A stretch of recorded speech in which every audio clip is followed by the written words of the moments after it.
राशियों का असर पड़ता है क्योंकि हम लोग कर्म के कारण जन्म लेते हैं, कर्म के कारण मरते हैं और उसी प्रकार का शरीर जीवन प्राप्त होता है। रिश्तेदार, नातेदार, स्थान, रूप, रंग, कलर कर्मों के अनुसार होता है। वो कर्म बताते हैं, नक्षत्र जब आप जन्म लेते हैं तो उस समय जो प्लैनेट्स रहते हैं पर्टिकुलर टाइम में जन्म लेते हैं ताकि उसे इसका असर पड़े।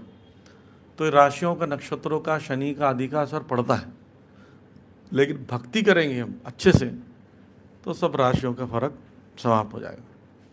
क्योंकि भगवान स्वयं ये बात बोलते हैं, प्रभुपाद जी कह रहे हैं कि अगर कोई व्यक्ति कृष्ण की भक्ति करता है तो उसको कृष्ण क्या करेंगे, ऐसे राहु और केतु को एक किक में 1000 माइल तक फेंक देंगे।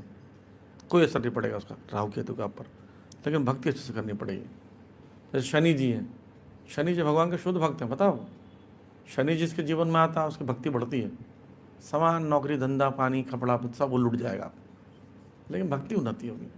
आप देखना शनि का प्रकोप जब शनि की 7.5 आती है, 2.5 करना, तो उस समय अगर भक्त है ना तो उसकी भक्ति बढ़ जाएगी। सामान गायब हो जाएगा उसका, सोना चांदी कपड़ा वपड़ा सब रोड पर आ जाएगा, पर भक्ति बढ़ेगी। तो इसलिए भगवान से प्रार्थना करो, भगवान जो भी करना हमारे साथ कीजिए, भक्ति मेंटेन कीजिए। तो शनि उन्हीं क्या बिगाड़ लेगा, किसी में कुछ नहीं बिगाड़ सकता। तो ये तो भगवान के हाथ में है। आप भगवान के हाथ में चले जाइए तो ग्रह नक्षत्र तो भगवान के इशारे में काम करते हैं।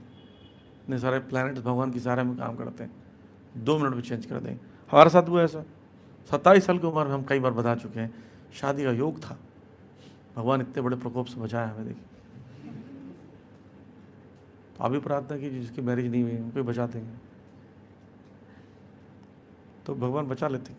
कठोर योग था, कठोर होना ही था, गुरु की कृपा से बच गए।